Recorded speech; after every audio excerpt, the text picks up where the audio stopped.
শ্রীমদ্ ভাগবত গীতা বিশ্বরূপ দর্শন যোগ দ্বিতীয় পাঠ। হে মহাবাহ, তুমি অসংখ্য চক্ষু মুখ্য চক্ষু হস্ত উরুপদ উদর দ্বন্দ্ব বিশিষ্ট এই বিরাট রূপ দেখিয়া লোক সকল ভয় পাইতেছে, আর আমিও অতি ভীত হইতেছি। হে সর্বব্যাপী দেবতা, তোমার নবস্থল স্পর্শকারী দীপ্তি বহুবর্ণযুক্ত মুখ এবং বিশাল নেত্র দেখিয়া আমি বড় ভীত হইয়াছি এবং ধৈর্য ও শান্তি পাইতেছি না।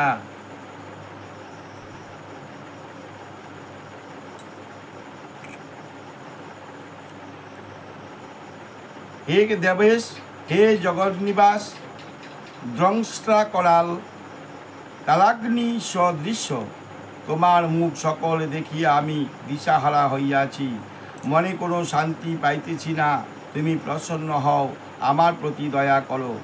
ওই দুর্যোধনাদি ধৃতরাষ্ট্র পুত্রগণ এবং আর রাজারা, দ্রোণ কর্ণ আমাদের দলের যোদ্ধা শ্রেষ্ঠদের সহিত দ্রুতবেগে তোমার ওই হিংস্র দণ্ড মুখমণ্ডলের মধ্যে প্রবেশ করিতেছে।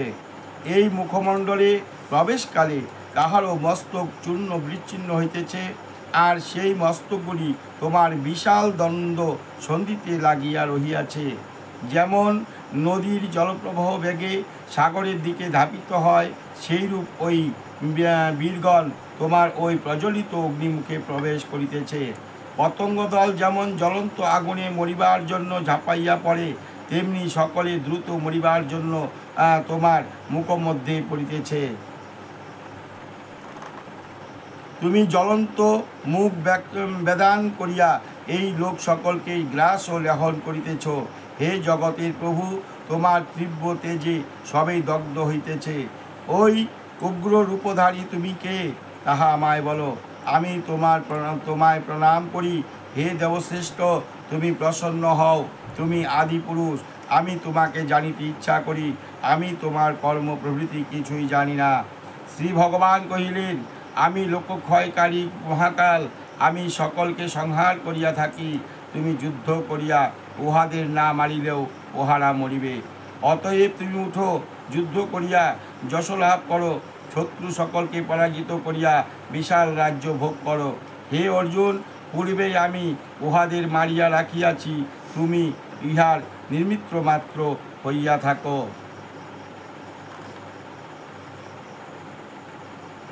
দ্রোণ, ভীষ্ম, জয়দ্রুত, কর্ণ এবং অন্যান্য বীর সকলকে আমি আগেই বধ করিয়া রাখিয়াছি, তাই তুমি ইহাদের বধ করো, দুঃখ করিও না। তুমি যুদ্ধ করো, যুদ্ধে শত্রুদের নিশ্চয়ই পরাজিত করিতে পারিবে। সঞ্জয় কহিলেন, মহারাজ, শ্রীকৃষ্ণের সেই কথা শুনিয়া ভয়ে কম্পমান পার্থ তখন কৃতাঞ্জলি হইয়া প্রণাম করিয়া গদগদ কণ্ঠে শ্রীকৃষ্ণকে আবার বলিলেন। অর্জুন বলিলেন, হে ঋষিকেশ, তোমার মহত্বের কথা শুনিয়া বিশ্ববাসী সকলে পরিতৃপ্ত সাধুরা তোমায় নমস্কার করিতেছে। রাক্ষসগণ ভয়ে ভীত হইয়া এদিক ওদিক পলাইতেছে, ইহা যুক্তিযুক্ত। হে মহাত্মন, কেন দেবতারা তোমায় প্রণাম করিবেন না? তুমি ব্রহ্মারও আদিকর্তা। হে শ্রেষ্ঠ দেবতা, হে অনন্ত, হে জগৎনিবাস, তুমি সৎ ও অসৎ, তুমি তাহা অপেক্ষাও যাহা শ্রেষ্ঠ তাহাই তুমি। তুমি আদি দেবতা, তুমি আদি পুরুষ, তুমি এই বিশ্বের পরম আশ্রয়স্থল, তুমি বেত্তা, তুমি ব্যক্ত, তুমি পরম ধাম, তুমি এই জগৎ জুড়িয়াছ।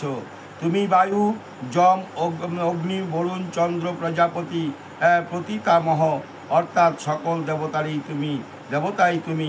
তোমাকে সহস্রবার নমস্কার, আবার তোমাকে পুনঃ পুনঃ নমস্কার।